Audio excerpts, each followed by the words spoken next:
Hey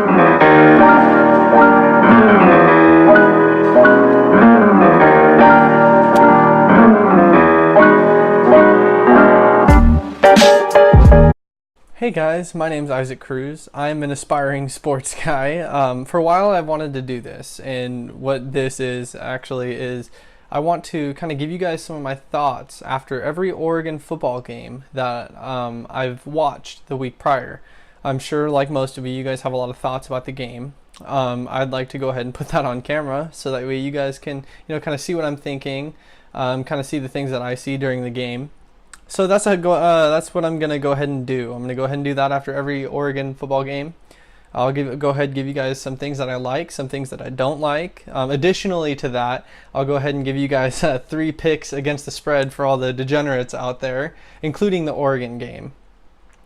So yeah, let's go ahead and get started. Let's get started into the game against Southern Utah. 3 things. I'll break it down into 3 things that I like. But 3 things that I liked about the Southern Utah game: Justin Herbert's vision, Royce Freeman altogether, and the defensive turnovers. Let's get started with Justin Herbert's vision. If you guys can take a look at this video here, I'll get it up right there. You guys can see the play developing. I actually had the chance to be on the field, but Jacob Breeland did not see that ball coming at all before Justin Herbert threw it. Justin Herbert was able to roll out of the pocket right after the fake. Offensive line did a decent job, but he got the ball to Jacob Breeland before Jacob Breeland even knew the ball was coming. I was sitting right there behind Jacob Breeland on the field, and he was still running his route. And I remember thinking when Justin Herbert threw the ball, oh crap, he doesn't know the ball's coming. But Jacob Breeland was able to turn just in time in order to see the ball coming. Another thing that I really liked about Justin Herbert, this pass that he had with Charles Nelson. Let's see if I can go ahead and get it up right now. You can kind of see he's looking down the field. He stares him down a little bit, but that's okay. Charles Nelson finds himself in single coverage. There's a safety over the top, but he's able to beat the defense just by a step. But he threw a great ball, just enough for Charles Nelson to go ahead and get ahead of the defense, make the grab. I thought that was pretty cool. Okay, let's move on to Royce Freeman. What I liked about Royce Freeman was he was an absolute load to bring down. He is that running back that you watch on TV, that the first guy that hits him will not bring him down. The second guy that hits him often will not bring him down. It often takes 3 times to hit him. Now, if you take a look at this play right here, we can really see his power. This one was from 3 yards out. It's not something that we've always been able to do, but that's something that maybe we'll be able to do with Cristobal as the new offensive line coach, and Royce Freeman with the load that he is to bring down. Right here you see, what are they at, the 20-ish? He's able to just get through the first level. He gets to the second level, he accelerates, which you'd love to see from a big guy like Royce Freeman. I mean, not only is he huge, but he's got the speed to finish at the second level. Not a lot of competition there. Again, this is Southern Utah, but you still like to see Royce Freeman kind of do that. And here we are again from about the 20. They run that, what do they call that? The outside zone run. Took this play out of Helfrich's playbook, and you see Royce Freeman get to the outside and then again accelerate to the second level. And that's another thing that I saw from Royce Freeman was he's a load to bring down, and he's pretty quick when he gets to the second level. And again, his 4th score from a yard out, and he's able to just power through. You just love to see that from your running back. Let's go ahead and get to the 3rd thing, the turnovers from the defense. Now, not only the turnovers did I like from the defense, but I want to break it down, be a little bit specific. I liked that the defense was able to get turnovers. That was actually something I was going into the game thinking that I'd like to see from the defense. So the turnovers were something that I definitely thought the defense could take advantage of, and it would be a sign that maybe there's good things to come from this defense. So right here, you see Southern Utah's quarterback throw it deep.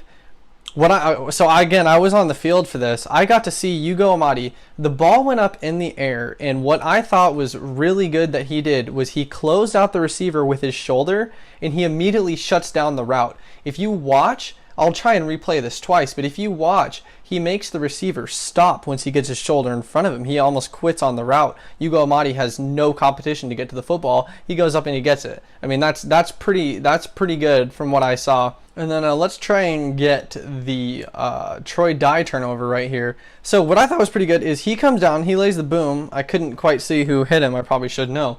But Troy Dye just seems to be at the right spot at the right time. He picks the ball off and he kind of returns it. That's just another turnover that I saw from the defense. I thought that was pretty good. I mean, you can't really do much worse than getting a couple turnovers against a bad team. I thought the defense did, you know, kind of what they could do. Again, it's a barometer. You can't really look at these FCS teams and say, wow, the defense dominated, held them to 21 points.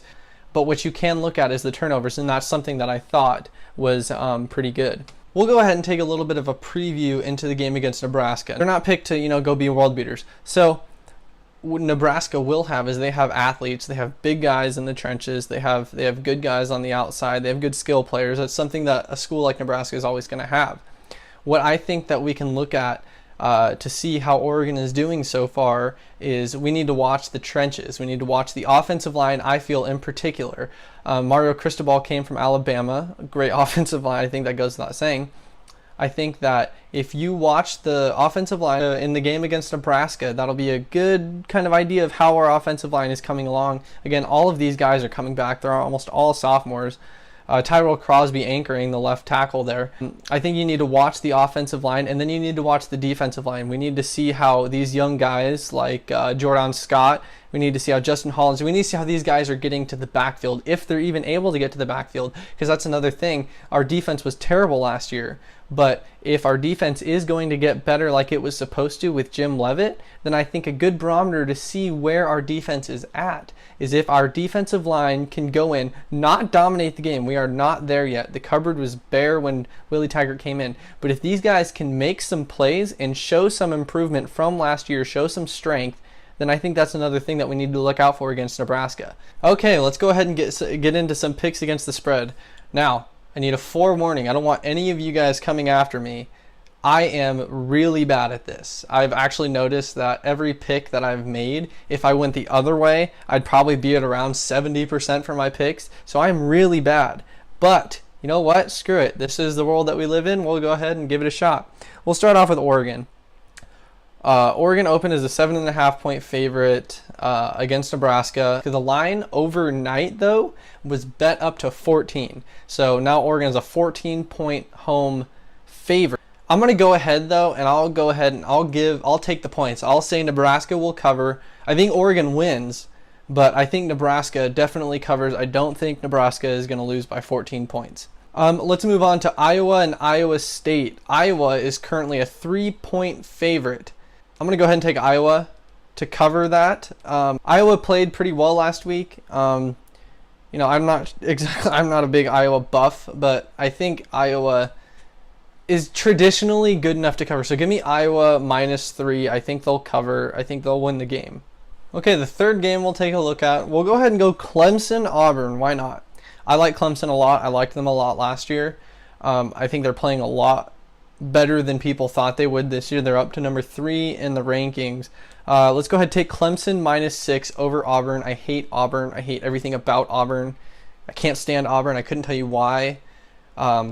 Well, maybe because they beat us in the BCS National Championship, but who cares? Clemson -6. I hate Auburn. I think that they're trash. I think that there's crap quarterback play in the SEC. I think Auburn, who knows? I mean, Jared Stidham might be good for Auburn, but I think Clemson's going to go ahead and cover. Why not? I got to pick someone. Might as well take Clemson -6. Those are my 3 picks.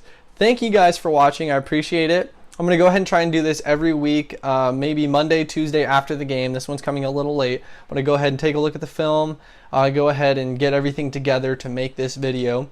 But I'll go ahead and try and do this on a weekly basis. We'll go ahead and see how it goes. If you guys have anything that you want to say, any questions, any comments, go ahead and comment below. But yeah, thank you guys for watching.